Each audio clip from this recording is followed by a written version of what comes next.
ایرانی وزیر دفاع عزیز ناصر زادہ نے کہا ہے کہ جوہری معاہدہ نہ ہونے پر امریکہ نے حملہ کیا تو امریکی اڈوں کو نشانہ بنائیں گے۔ امید ہے نوبت وہاں تک نہیں پہنچے گی اور مذاکرات کے مثبت نتائج سامنے آئیں گے۔ اگر ایسا نہ ہوا اور ہم پر جنگ مسلط کی گئی تو دشمن کے نقصانات ہمارے مقابلے میں کہیں زیادہ ہوں گے۔ ایسی صورت میں امریکہ کو اس خطے سے نکلنا پڑے گا۔ خطے میں موجود امریکہ کے تمام اڈے ہماری پہنچ میں ہیں۔ ہم بغیر ہچکچائے خطے میں موجود تمام امریکی اڈوں کو نشانہ بنائیں گے۔ امریکہ ایران جوہری مذاکرات کا چھٹا دور اتوار کو مسقط میں متوقع ہے۔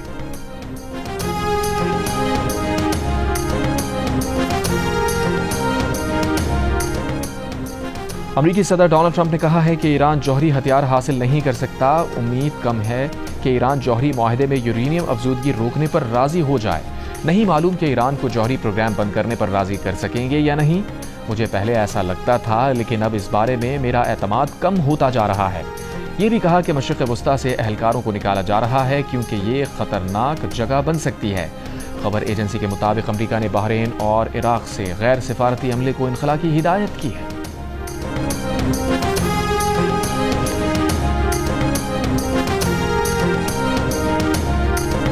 a man of his word and انشاءاللہ تعالیٰ وہ ضرور یہ کوشش کرے گا کہ ہم سب کے درمیان یہ بات چیت ہو اور ہم امن کی طرف بڑھے۔ ہم ساتھ یہ بھی نظر آ رہا ہے کہ بھارت کا جو پیغام ہے، جو اعلانات ہے، جو بیانات ہے، وہ تو پریزیڈنٹ ٹرمپ کے India wants to sabotage president Trump's peace efforts, لیکن انشاءاللہ تعالیٰ ان کے یہ تمام کوششیں ناکام ہوں گے اور امریکہ کو اگر بھارت کو کان سے پکڑ پہ میز پہ لے آنا پڑے گا تو وہ لے کر آئیں گے۔ دنیا کے انٹرسٹ میں ہے کہ بھارت اور پاکستان کے درمیان امن قائم کیا جائے۔ پاکستانی سفارتی وفد کے سربراہ بلاول بھٹو زرداری نے کہا ہے کہ امریکہ کو بھارت کو مذاکرات کے لیے کان سے پکڑ کر بھی لانا پڑا تو وہ لائے گا کیونکہ امن خطے اور دنیا کے مفاد میں ہے۔ پاکستان کا سفارتی وفد آج سے برسلز میں بھارتی جارحیت کا پردہ چاک کرے گا۔ وفد کے رکن شہری رحمان نے کہا کہ طاقت کا استعمال کسی مسئلے کا حل نہیں، بھارت کا رویہ غیر ذمہ دارانہ ہے۔ ہم اپنی خارجہ پالیسی اور ذمہ داریوں کو اچھی طرح سمجھتے ہیں۔ فیصل سبزواری نے کہا کہ تمام میٹنگز میں ہمارے موقف کی پذیرائی ہوئی۔ وفاقی وزیر مصدق ملک نے کہا کہ بھارت آگ اور خون کی ہولی نہ کھیلے، یہ کھیل پہلے بھی 2 دفعہ ان کے گلے پڑ چکا ہے۔ پہلی بار بھارت کے 2 جہاز گرائے، اس بار 6 جہاز گرا دیے، اگلی بار 60 اور پھر 600 طیارے گرائیں گے۔ سفارتی محاذ پر ہماری فتح کی بڑی وجہ عسکری فتح ہے۔ ہماری سفارتی فتح کا سہرا وزیر اعظم اور نائب وزیر اعظم کو جاتا ہے۔ عسکری کامیابی کا سہرا فیلڈ مارشل عاصم منیر، فضائیہ اور بحریہ کے سربراہان کو جاتا ہے۔ ہم جنگ میں کامیابی کے باوجود امن کی بات کر رہے ہیں۔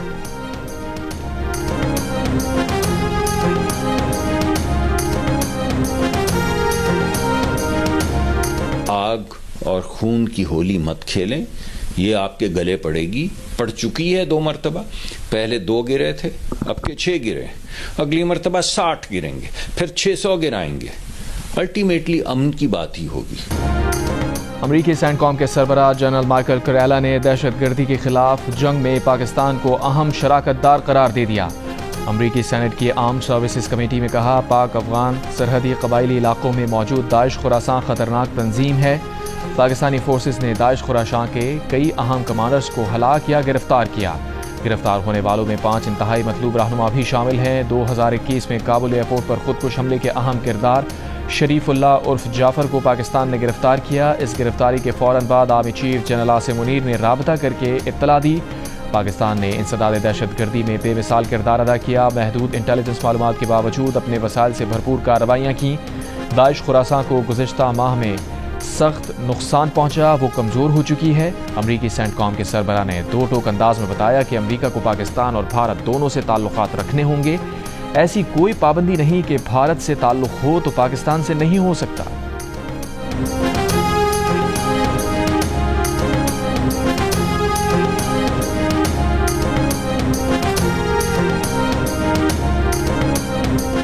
پاکستان نے بھارت کی پاکستان مخالف مہم کو گمراہ کن اور جھوٹا بیانیہ قرار دے دیا۔ دفتر خارجہ نے بھارتی وزیر خارجہ کے غیر ذمہ دارانہ بیانات کو مسترد کر دیا۔ کہا، بھارت اپنی سرحدوں سے باہر دہشت گردی کی سرپرستی اور مقبوضہ کشمیر میں ریاستی ظلم کو عالمی برادری سے نہیں چھپا سکتا۔ پاکستان امن، بات چیت اور سفارتکاری پر یقین رکھتا ہے۔ اپنی خود مختاری کے تحفظ کی مکمل صلاحیت اور عزم رکھتا ہے۔ بھارتی بیانیہ ناکام فوجی مہم جوئی کے بعد مایوسی کا عکاس ہے۔ پاکستان کا بھارت کو حالیہ اشتعال انگیز اقدامات کا جواز تراشنے سے باز رہنے کا مشورہ۔ تجزیہ کاروں کے مطابق بھارت عالمی سطح پر تنہائی اور کنفیوژن کا شکار ہونے کے باعث پاکستان پر اس طرح کے گمراہ کن اور بے بنیاد الزامات لگا رہا ہے۔ وزیر دفاع خواجہ آصف نے speaker, deputy speaker, chairman senate اور ڈپٹی چیئرمین سینٹ کی تنخواہ بڑھانے کی مخالفت کر دی۔ کہا ان کی تنخواہ اور مالی مراعات میں بے تحاشا اضافہ مالی فحاشی کے زمرے میں آتا ہے۔ عام آدمی کی زندگی کو ذہن میں رکھیں، ہماری تمام عزت آبرو عام آدمی کی مرہون منت ہے۔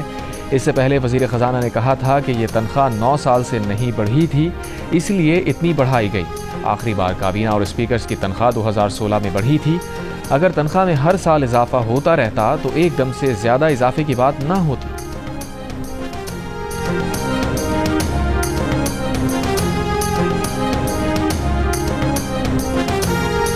سر 29 مئی کو نوٹیفیکیشن آیا جس میں chairman senate, deputy chairman senate, speaker, deputy speaker کی سیلری 2,05,000 سے بڑھا کے 21.5 لاکھ روپے مہینہ ہے۔ سر اس میں کوئی بڑی رقم انوالو نہیں ہے شاید، لیا کیا اخلاقی طور پہ کوئی جواز ہے جہاں ایک طرف 30,000 سیلری نہیں ملتی کسی کو، دوسری طرف ایک دم 2,50,000 سے بڑھا کر 21.5 لاکھ روپے بنتی ہے؟ سر کہ the last time it happened was 2016 2016 میں، آج 2025 ہے۔ تھرو دا سائیکل انفلیشن کو اگر آپ دیکھیں 5 ساڑھے 5-6% 2016 میں یہ ہوا کہ اگر یہ ہوتا رہتا تو پھر یہ ایک دم والی بات نہ ہوتی۔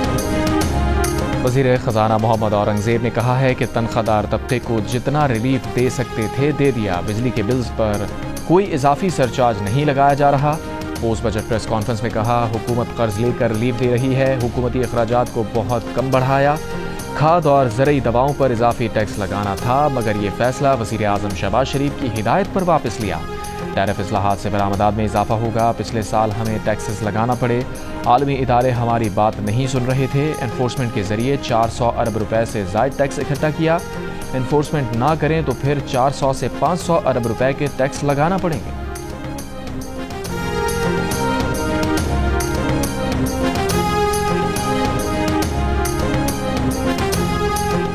شوگر سیکٹر میں ٹیکس انفورسمنٹ سے شعبے سے ٹیکس وصولی 39% بڑھ گئی۔ ٹیکس انفورسمنٹ کے لیے مختلف شعبوں کی ترجیحی فہرست بنا لی ہے۔ پولٹری اور بیوریجز سیکٹر سر فہرست ہوں گے۔ چیئرمین FPR راشد لنگڑیال کی جیو نیوز کے پروگرام آج شاہزیب خانزادہ کے ساتھ میں بات چیت، کہا تمباکو کی پیداوار کی اس بار فول پروف مانیٹرنگ ہوگی، اگلے 2-3 ماہ میں نتیجہ سامنے آ جائے گا اور مافیا نہیں جیت پائے گا۔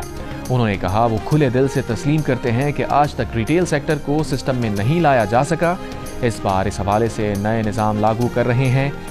IMF نے اس بار 389 ارب روپے کے انفورسمنٹ اقدامات کو تسلیم کیا ہے جس میں کوئی نیا ٹیکس شامل نہیں ہے، امید ہے کہ ہم اس سے زیادہ حاصل کریں گے۔ نئے ٹیکس اقدامات صرف 312 ارب روپے کے ہیں، اگلے سال شارٹ فال کا مسئلہ نہیں ہوگا۔ پارلیمان نے انفورسمنٹ کی طاقت نہ دی تو 400 ارب روپے کے اضافی ٹیکس لگانے پڑیں گے۔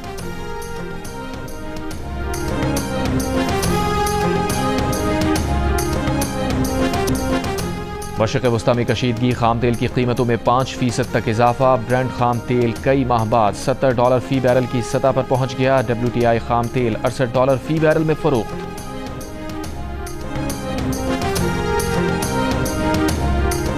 امیگریشن پالیسیز کے خلاف کیلیفورنیا سے مظاہروں کا سلسلہ امریکہ کی مختلف ریاستوں میں پھیل گیا۔ امیگریشن حکام کے خلاف بالٹیمور، نیو یارک، اٹلانٹا اور شکاگو سمیت مختلف شہروں میں بھی مظاہرے۔ نیو یارک میں 2,500 سے زائد افراد کا مظاہرہ، 83 افراد گرفتار۔ سان فرانسسکو میں 150 اور شکاگو میں 17 مظاہرین گرفتار۔ گورنر ٹیکساس کا مظاہروں سے نمٹنے کے لیے نیشنل گارڈز تعینات کرنے کا اعلان۔ کیلیفورنیا کے جنوبی علاقوں سے 330 مظاہرین گرفتار۔ لاس اینجلس میں فوج کو شہریوں کو حراست میں رکھنے کا اختیار دے دیا گیا۔ 700 مرینز اور 4,000 نیشنل گارڈز لاس اینجلس میں تعینات۔